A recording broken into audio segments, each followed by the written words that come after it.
நண்பர்களுக்கு வணக்கம். நம்ம மொட்டை மாடியில் ஈஸி மெயின்டெனன்ஸாக வளர்த்துற ஒரு செடி தான் இந்த ட்ராகன் ஃப்ரூட். இந்த செடியோட A to Z full video இந்த வீடியோ தொகுப்பாக இருக்கும். இந்த செடி ஒரு 2 வருஷத்துக்கு முன்னாடி நம்ம வீட்டில் மாடி தோட்டத்தில் நெட்டி வச்சது. ஆரம்பத்தில் சின்னதாக இருந்தாலும் டெய்லியும் நம்ம இதை கரெக்டாக மெயின்டைன் பண்ணும்போது ஒரு இயருக்கு ஒரு 3லேருந்து 4 கிலோ வரைக்கும் இந்த செடியிலேருந்து நம்மளால் அறுவடை எடுக்க முடியும். ஆரம்பத்தில் மொக்கு எது, அதுலேருந்து வர குருத்து எது அப்படிங்கிற ஒரு வித்தியாசம் கூட தெரியாமல் இருந்தது. திடீர்னு ஒரு நாள் அந்த மொக்கு ஒரே நாளில் பூ பூத்திருந்தது. சும்மா விடுவோமா, மேலே ஒரு ஃபோட்டோ, கீழே ஒரு ஃபோட்டோ, சைடில் ஒரு ஃபோட்டோ, மேல் ஆங்கிளில் ஒரு ஃபோட்டோ, கீழ் ஆங்கிள்லேருந்து ஒரு ஃபோட்டோ, எல்லா ஃபோட்டோ எடுத்து கவர் பண்ணியாச்சு. பூக்கள் டிஃப்ரெண்ட் டைமில் பூக்க ஆரம்பிச்சிச்சு. அதில் சின்னதாக காய்களும் சின்ன சின்னதாக அப்படியே வளர ஆரம்பிச்சிது. மொத்தமாக 23 பூ பூத்திருந்தாலும் அதில் தப்பி மொத்தமாகவே 9 பூ தான். அந்த 9 பூலேயும் 7 பூ தான் காய்களாக நம்மளுக்கு அறுவடை எடுக்க முடிஞ்சது.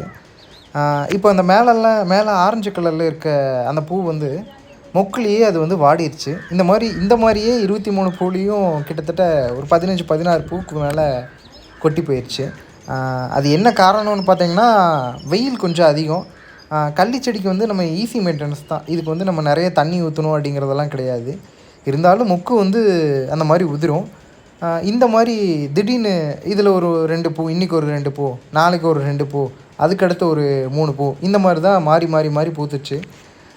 காலையில் வேலைக்கு போகிறதுக்கு முன்னாடி ஒரு டைம் பார்க்குறது, வந்ததுக்கப்புறம் பார்க்குறது, போனதுக்கப்புறம் பார்க்குறது, இந்த மாதிரியே 4-5 நாள் 5-6 நாள் அப்படியே ஓடிட்டே இருந்தது. அப்புறம் ஒவ்வொரு பூவும் கொஞ்சம் கொஞ்சமாக காய்களாக வர ஆரம்பிச்சிது. ஆனால் ஒன்று மட்டுங்க, இந்த செடிக்கு மட்டும் வாய் இருந்திருந்ததுன்னு வைங்களேன், கண்டிப்பாக என்ன ஒரு கேள்வி கேட்டிருக்கோம். ஏன்னா இந்த செடியை நான் கண்டுக்கவே இல்லை 2 வருஷமாக. பூ விட்டதும் மட்டும் மேலேயும் கீழேயும் போய் பார்த்துட்டே இருந்தேன். கொட்டி போட்ட பூனை மாதிரியே என்னையே ஏன்டா சுற்றுனேன்னு கண்டிப்பாக கேள்வி கேட்டிருக்கோம். ஏன்னா அந்தளவுக்கு ஈஸி மெயின்டெனன்ஸ் இதுக்கு தண்ணி வீக்லி ஒன்ஸ் அந்த மாதிரி ஊற்றினா போதும். அந்த செடியை சும்மா விட்டாலே காய்ச்சிருக்கும். ஆனால் நான் தான் மகரந்த சேர்க்கை பண்ணுறேன்னு சொல்லிட்டு ஏதோ ஒரு நோண்டு வேலையெல்லாம் பண்ணிகிட்டு இருந்தேன். அதில் ஒரு மொட்டு வீணாக போயிடுச்சு. சரி, இந்த குமார் கொடுத்து வச்சது அவ்வளோதான் அப்படின்னு சொல்லிட்டு இருக்கிற பூ மட்டும் டெய்லி காயாகுதா இல்லை அதே ஏதாவது போயிடுதா அப்படின்னு டெய்லி போய் பார்த்துட்டு வந்துட்டுருந்தேன். காய்க்கும் போது எல்லாத்துக்கும் கொடுக்கணுன்னு தோணுச்சு. ஆனால் காய் காய்ச்சி பழம் ஆனதுக்கப்புறம் கரெக்டாக 7 காய் தான் இருந்தது. சரி, அக்கம் பக்கத்துக்கெலாம் அப்புறம் பார்த்துக்கலாம், ஃபஸ்ட் நம்ம சாப்பிட்ல அப்படின்னு வீட்டில் இருக்கிற 7 பேர்த்துக்கு ஆளுக்கு 1 பறித்து கொடுத்துட்டேன். எல்லாருமே நல்லா இருக்குன்னு சொன்னாங்க. ஆனால் ஒன்றுங்க, இந்த ட்ராகன் ஃப்ரூட் வந்ததுலேருந்து நான் வளர்த்துற செடி தான் சாப்பிடுவேன்னு சொல்லிட்டு ஈகோலேயே 2 வருஷமாக வளர்த்தி நான் ஃபஸ்ட் டைம் இதில் எடுத்து சாப்பிட்றேங்க. அதில் இருக்க சந்தோஷமே தனிங்க. என்ன தான் கடையில் கிடைச்சாலும் 2 வருஷமாக ஒரு செடி ஒரு பழத்துக்காக சாப்பிட்றதுக்கு பொறுமையாக இருந்து இந்த வெயிட் பண்ணி இந்த செடியை வளர்த்தி அதுக்கப்புறம் நான் சாப்பிட்ருக்கேன். இதே மாதிரி தான் மல்பெரி பழமும் அதுவும் வச்சுருக்கேன். அதை அடுத்த வீடியோவில் நான் உங்களுக்கு காட்டுறேன். இது மொத்தமாக நம்மளுக்கு 7 காய் வரைக்கும் காய்ச்சுது. ஃபஸ்ட்டு ஒரு காய் காய்ச்சது, அடுத்து இன்னொரு காய் தனியாக காய்ச்சது.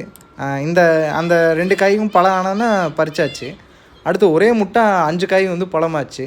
5ஐயும் பறித்து வீட்டில் இருக்கிற யார் சாப்பிட்லையோ எல்லாத்தையுமே கொடுத்தாச்சு. மேபி அடுத்த வருஷம் கொஞ்சம் அதிகமாக காய்ச்சினா வேணால் அக்கம் பக்கத்தில் பார்க்குறவங்க எல்லாத்துக்கும் வேணால் கொடுக்கலான்னு ஒரு ஐடியாவில் இருக்கேன். அது அடுத்த வருஷம் நம்மளுக்கு பழம் பிடிச்சி போச்சுன்னா அதையும் கொடுக்க மாட்டேன், அது வேறு விஷயம். ஆனால் கண்டிப்பாக ஒன்று சொல்கிறேன், நீங்களும் இதே மாதிரி ட்ரை பண்ணி பாருங்கன்னு சொல்லிட்டு எல்லாத்துக்குமே செடி கொடுப்பேன். இதுலேருந்து கட்டிங்ஸ் எடுத்து 2 வருஷமாக வெயிட் பண்ணி சாப்பிட்ட முதல் பழம் சூப்பராக இருந்தது. நீங்களும் ட்ரை பண்ணி பாருங்கள். Happy gardening.